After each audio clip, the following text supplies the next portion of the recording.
Welcome to the Slop Temple. We pray this video helps. You begin by placing the larger multiplicand on top and the smaller multiplier below, digits lined in columns so units match. Once done, draw a line under them and reserve a blank column to the right for carries. This keeps errors visible. Make sure to start multiplying with the multiplier's rightmost digit units, because that yields the first partial product.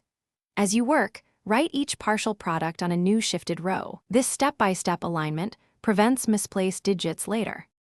You now multiply the multiplicand by the multiplier's units digit, writing the result's rightmost digit under the units column and carrying the rest above the next column. Once done, move one digit left in the multiplier and shift your next partial product one place to the left before writing. This shift represents tens, hundreds, and so on. As you proceed, add carried numbers into each step so carries are not forgotten. Make sure to speak each carry and digit aloud if needed to keep focus. You finish by adding the partial products straight down column-wise, including any carries produced during addition. Place final carries above the next column as you go.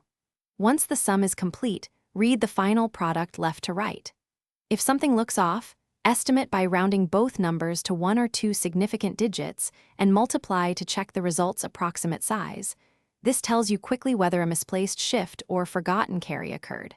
If errors remain, recheck alignment and carry step by step. Thanks for watching. Consider subscribing if we helped you.